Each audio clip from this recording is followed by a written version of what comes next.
This is part 2 on Eastern Ghouta and the Syrian war. My guests are Yasser Munif of Emerson College and the co-founder of the Global Campaign of Solidarity for the Syrian Revolution.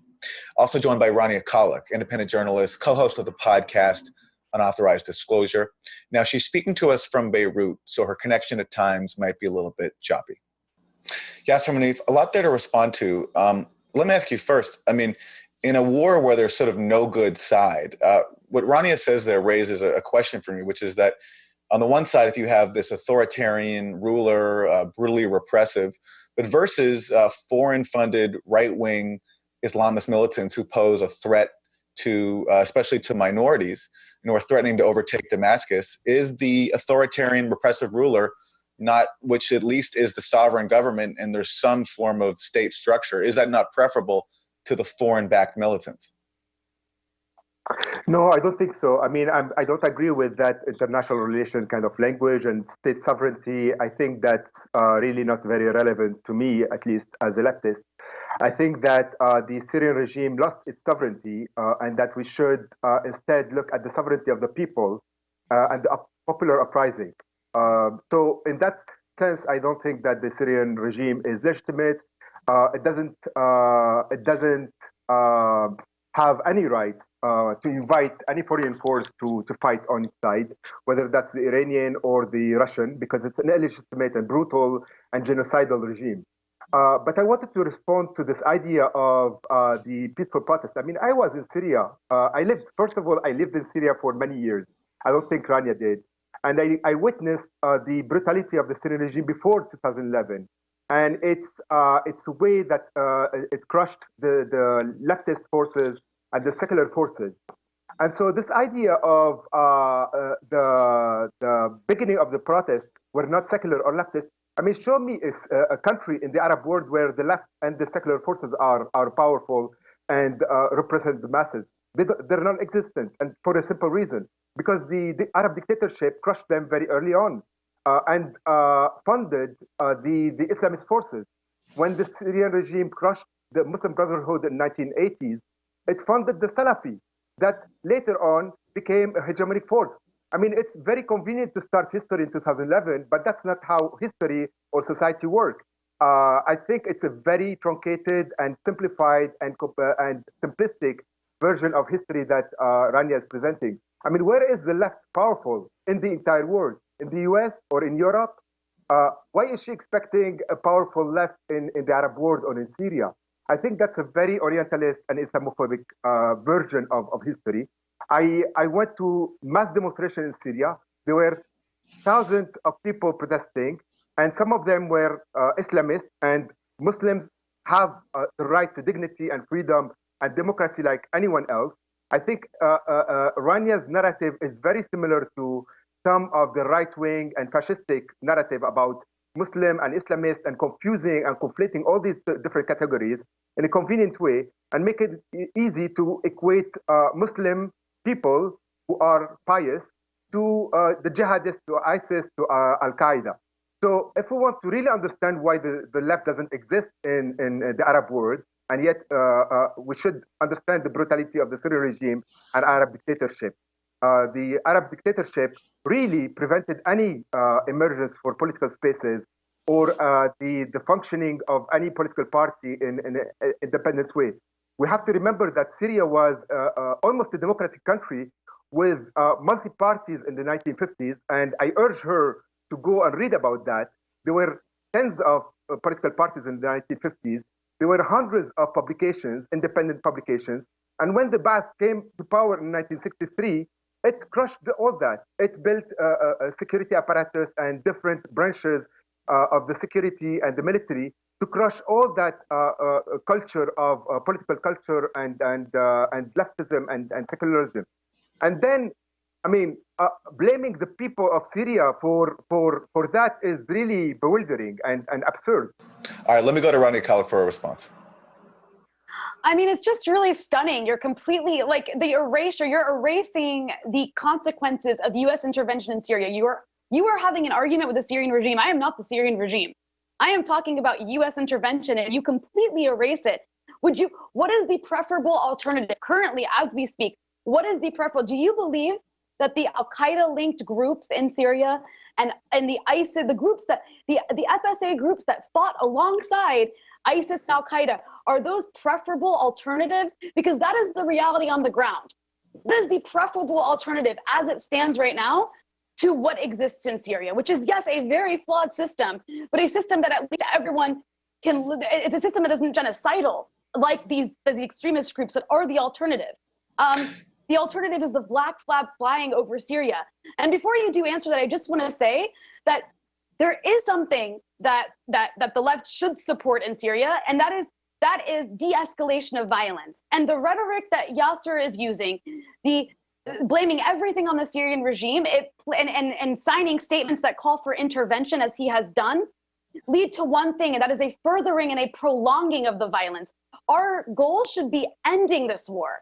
And unfortunately, that means that you have to accept the fact that means the state stays intact and is going to end up retaking control of areas.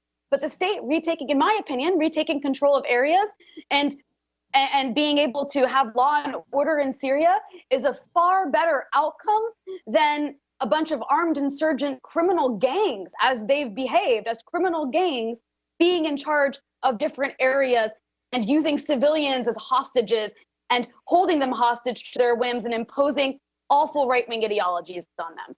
That is where I stand on that issue. And there are things that can be done, that are being done, to de-escalate the violence in Syria.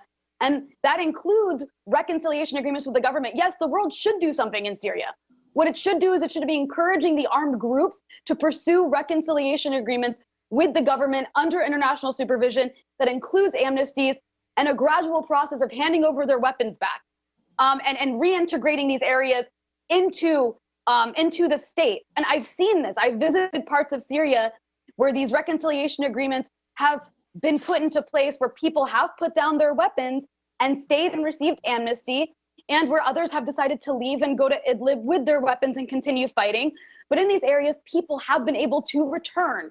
Displaced people have been able to return, and life has been able to go back to some semblance of normalcy that is better than what has existed for the past 7 years. And that is what we should be looking towards doing, is trying to make places safer for people, not looking at ways that we can overthrow government, and leave it to the people of Syria to deal with, reconstructing the government and the areas that have been crushed. I just don't think the U.S. has any place in Syria after what has done the last 7 years. Yasser Munif, if you could respond to that, that point that in continuing to encourage a continued battle, we're denying peace to all those Syrian residents who have returned to government-controlled areas. I just saw pictures of masses of people in Aleppo, which was the site of such horrible fighting a few years ago, going to a big public garden. If we continue to call for intervention and continued conflict, are we denying them the right to live in peace? I mean, the left has no business choosing between a brutal, genocidal Syrian regime and Al-Qaeda and ISIS. The situation is much more complex than that. We don't have to defend or choose between either or.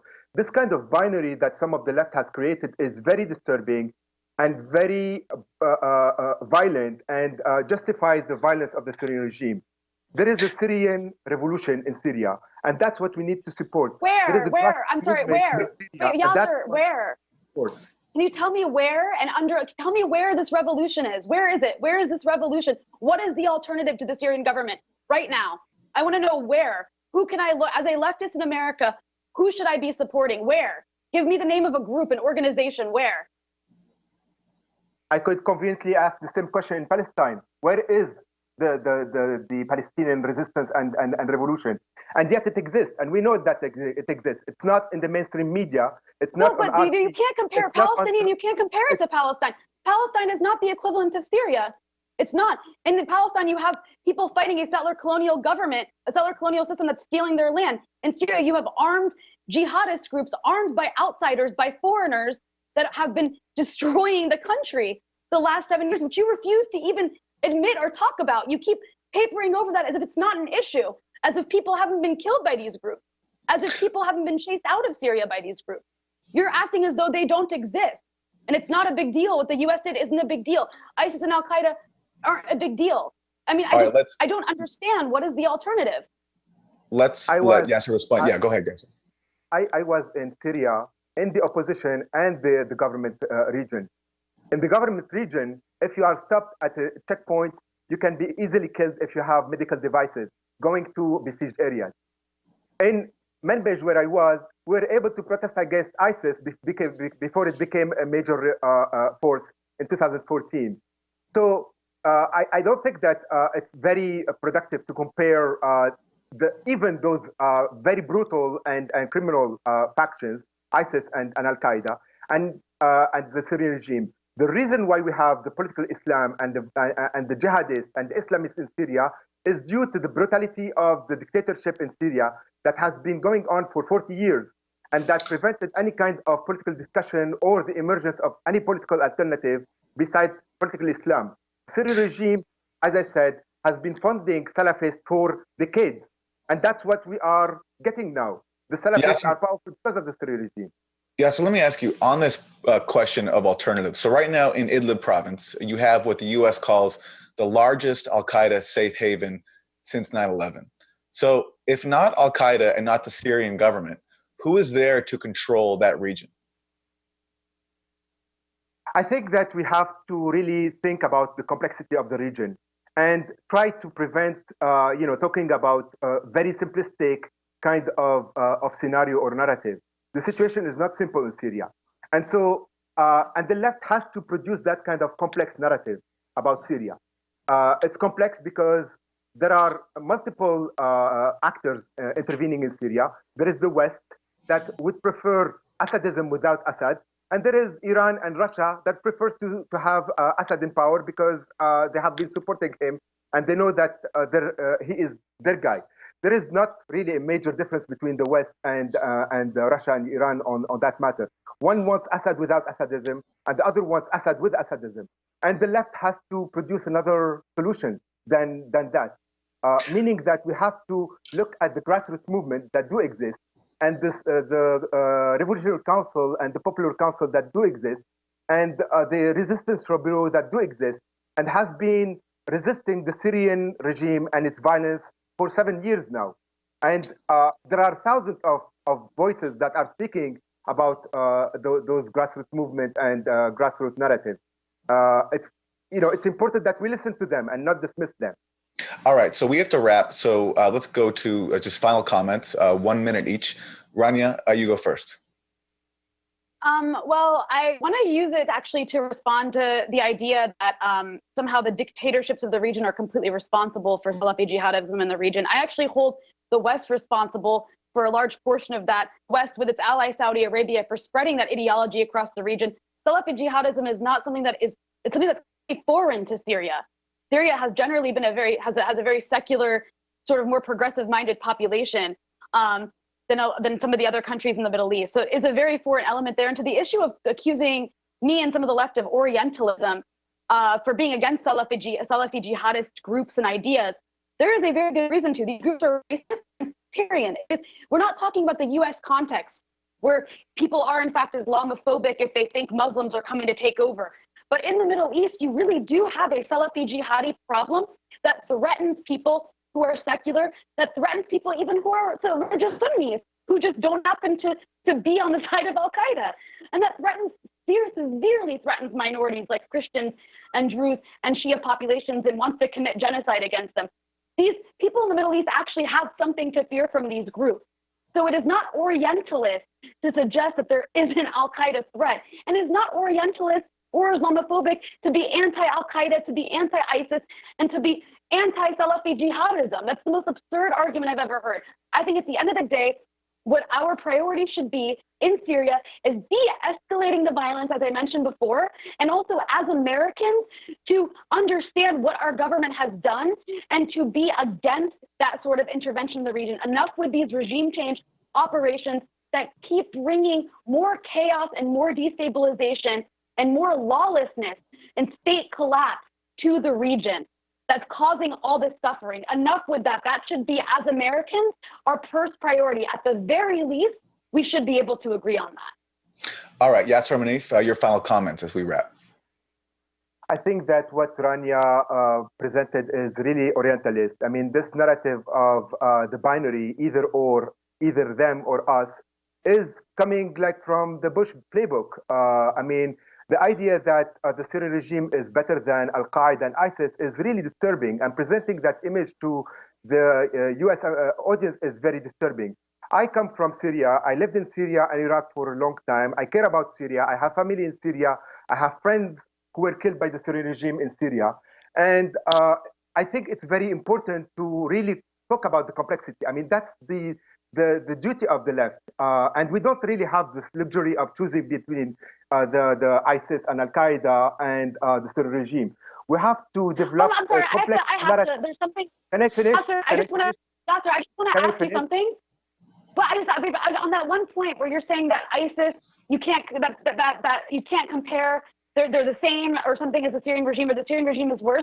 What do you tell people like me? I'm a woman. I'm an Arab woman from a minority sect background. Do you really believe that for someone like me, ISIS and the Syrian regime living under those two things is no different?